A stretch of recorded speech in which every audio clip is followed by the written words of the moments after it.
Sure is. All right, it's December out here in central Texas. And I'm gonna go walk around our property and see what types of wild edible plants are growing in the winter. And this is just for entertainment, so, you know, do your research. Don't trust me. The first thing I found just out here where we used to burn is some wild radish. I've never had this, so I'm just gonna let it grow and see what happens later. I'll probably end up letting it go to seed so that it'll make more wild radishes around here. Well, the freezing cold has kind of done its thing on the American beauty berries. They're all wilted up, but if you had to, you could still eat them. I believe this is called camphor weed.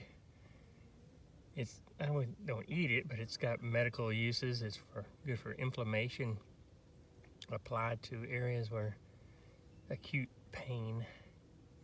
That's pretty interesting. Lots of acorns in the winter. Of course, you have to leach the tannins out of them by probably crush them up, soak them in water for a while to get them tannins out, do a couple of rinses. Here's some chickweed. That's a good wild edible if you're out there starving. They're right inside, we're growing within the chickweed. Right here. See some henbit. It's gonna have little purple flowers on it pretty soon. It's in the mint family. That's pretty awesome. Here's yopon.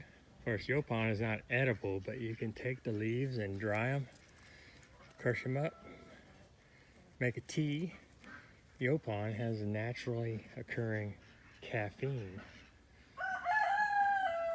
Some kind of trendy places you might pay quite a bit for a cup of yopon tea. Just don't accidentally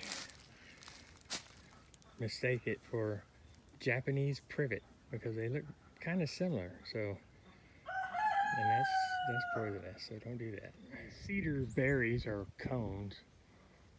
They can be edible or used in medicinal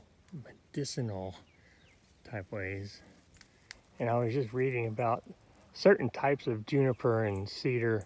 You can take these leaves, kind of mash them, soak them in some vinegar or some apple cider vinegar or something to make, you know, tasty, interesting things.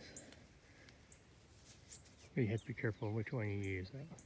Here the wild lettuce is sprouting back up. I guess in about, I don't know, a couple months or so, it'll be 7 to 8 foot tall with a bunch of little flowers at the top. They say the wild lettuce has like a sedative properties in the white in the sap, but I haven't experienced that. I've ate some of the wild lettuce. It's pretty good. And here I found some clover. Now I've never eaten clover, but I hear that it doesn't taste very good, but it's like an emergency survival food. Sometimes it gets confused with wood sorrel. Wood sorrel is not clover. Here's a little sow thistle. It'll grow pretty large. It's a nice edible plant. It's kind of spiny on the edges. You have to cut that off, or when the stalks are kind of taller, you can take them and kind of strip the strings out of them, eat them like celery, or juice them. And then also right by it, that's what I was talking about. Here's some wood sorrel, tiny. It looks like clover, but it's not. It's wood sorrel. It's got that nice little lemony taste. It makes those little tiny miniature okra-looking seed pods. That's pretty cool. Anyway, that's a few of the wild edible plants that you can find in the middle of the winter down in central Texas area. All right, don't forget to click like and subscribe and share it with people.